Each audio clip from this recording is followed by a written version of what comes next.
Ah, Magandang gabi po. Mula dito sa Cherry Hill, New Jersey. I think alauna na yata. Um, Nakatulog ako, nagising ako. So ngayon, gusto kong unang-una, matagal akong nawala because by the time na huli akong nag-live, tamang-tama na kinabukasan nun, nawalan kami ng infection prevention nurse at kinakailangan kong gawin yung trabaho na yon plus ang aking trabaho bilang Assistant Director of Nursing sa aming facility. So talagang naging super busy ako. 10-12 hours ako na nasa work. At kung minsan, kung umuwi ako, nagtatrabaho pa rin ako. Kaya hindi ako talaga nakakapag-live, hindi ako nakakapag-video. Although, sa mga time na like kumakain ako, ganon, nagbabasa ako ng mga comments ng mga tao at marami rin ang mga nag-screenshot, nagpapadala sa akin ng mga link ng mga kung ano-ano, no? At dahil nag-live na ulit si Sir Paul,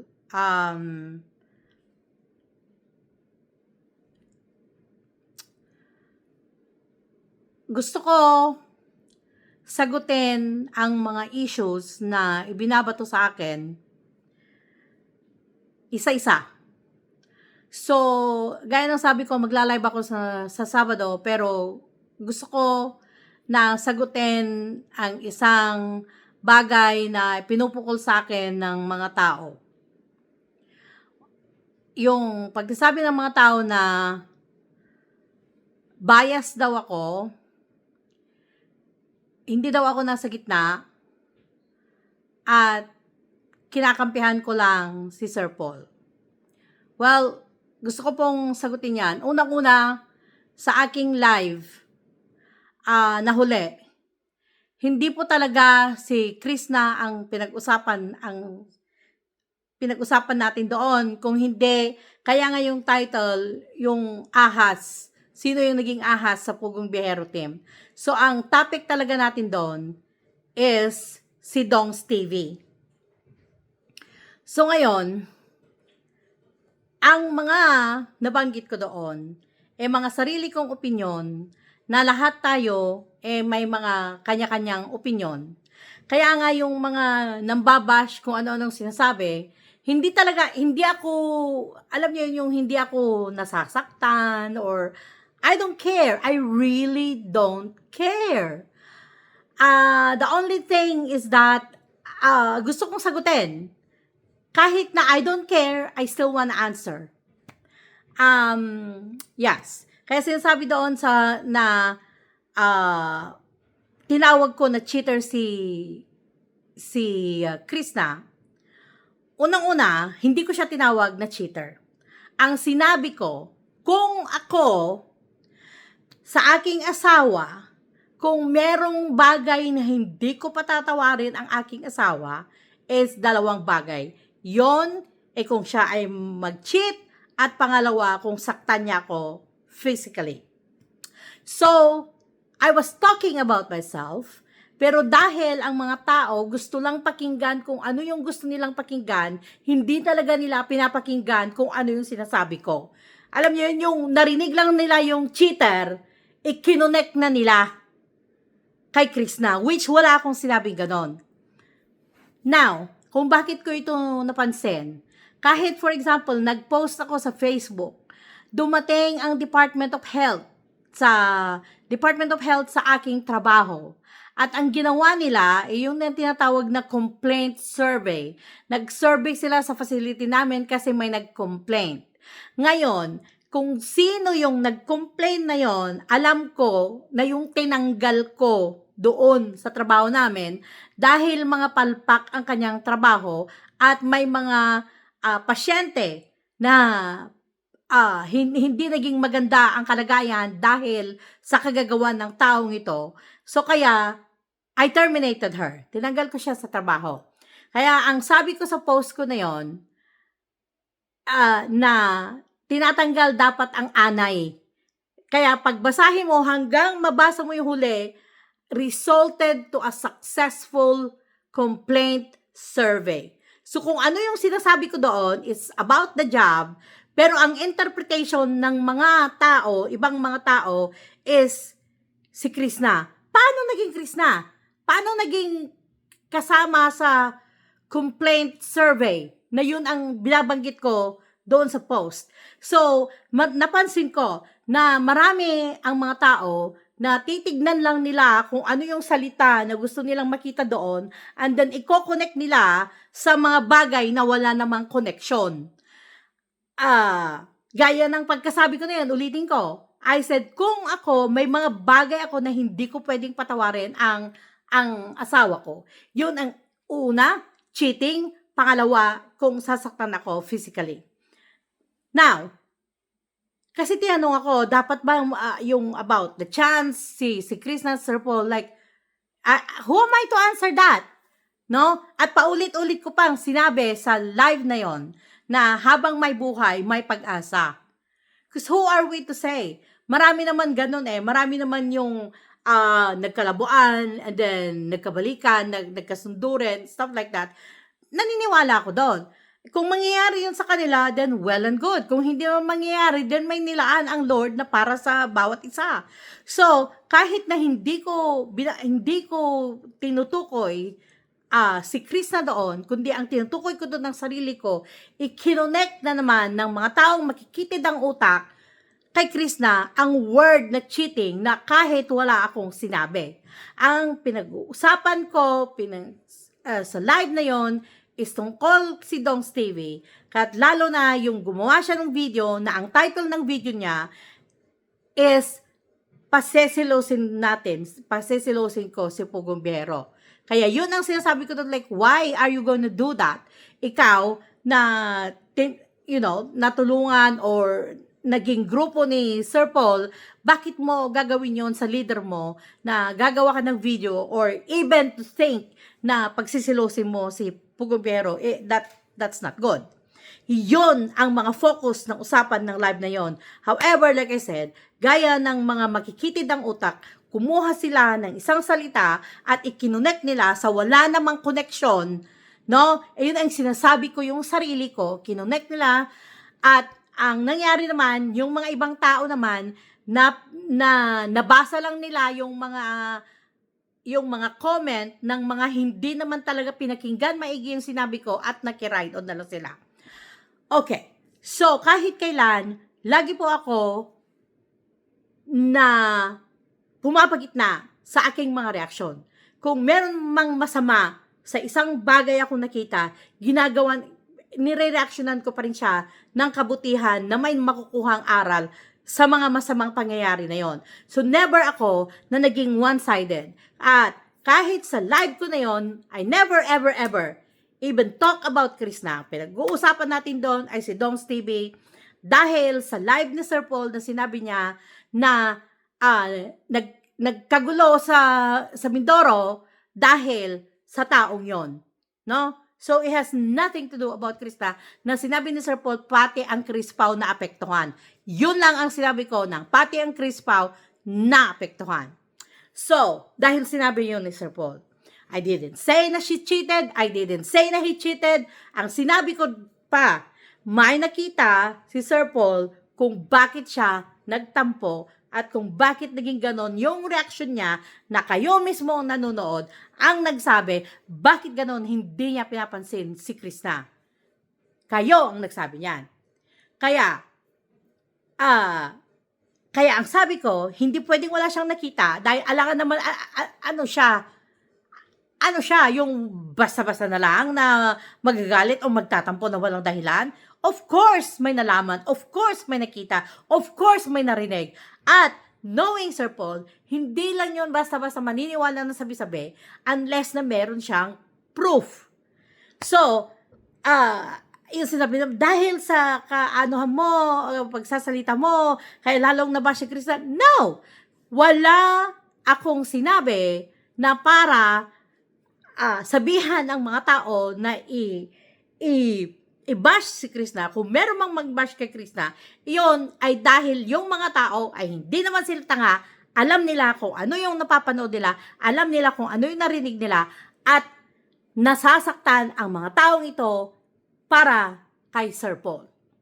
So ngayon, bias ba ako? Yun ang laging sinasabi. Maraming mga nagsasabi na bias daw ako, na one-sided lang daw ako.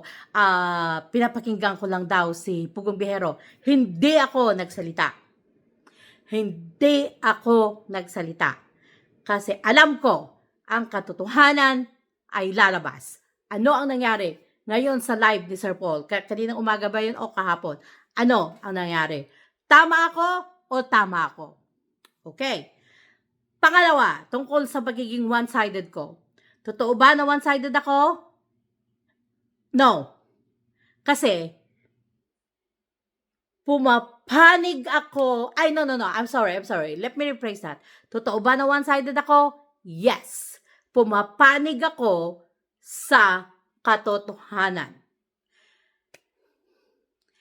In saying that, ang aking reaksyon,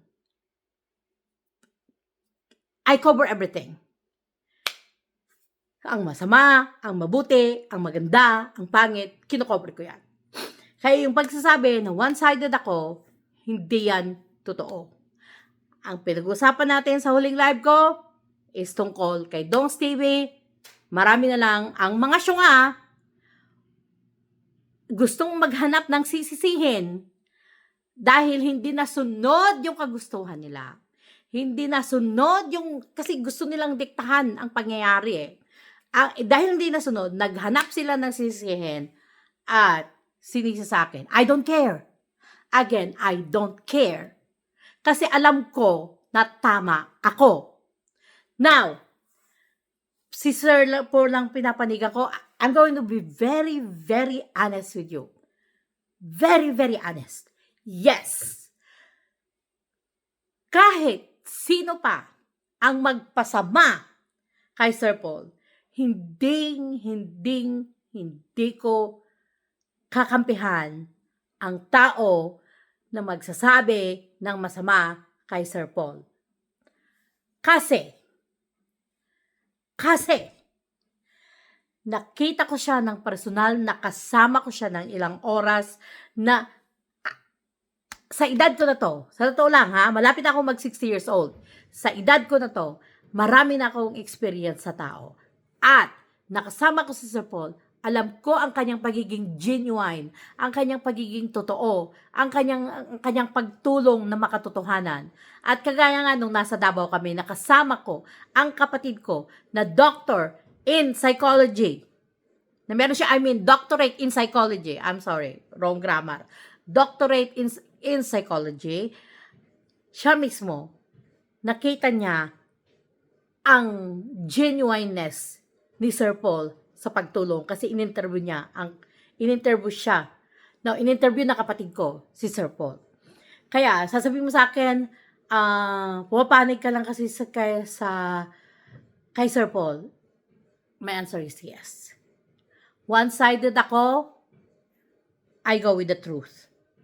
Pero pinapaliwanag ko ang lahat ng side.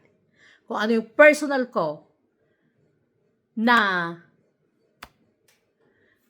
here's the thing. So, nasagot ko na yan. No? Isa pa, bago ko tapusin ang video na to. Sabi, dapat kasi kung mag-react ka, dapat kagaya mo si Toots TV. No. Toots TV is different from me. Okay? Unang-una, malayong agwat namin. Pangalawa, malayo ang experience namin sa buhay.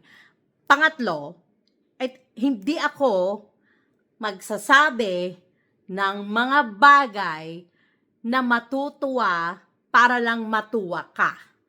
Ang sinasambit ko, ang nire-reaction ko is kung ano ang nakikita ko. I don't care if you like it or not.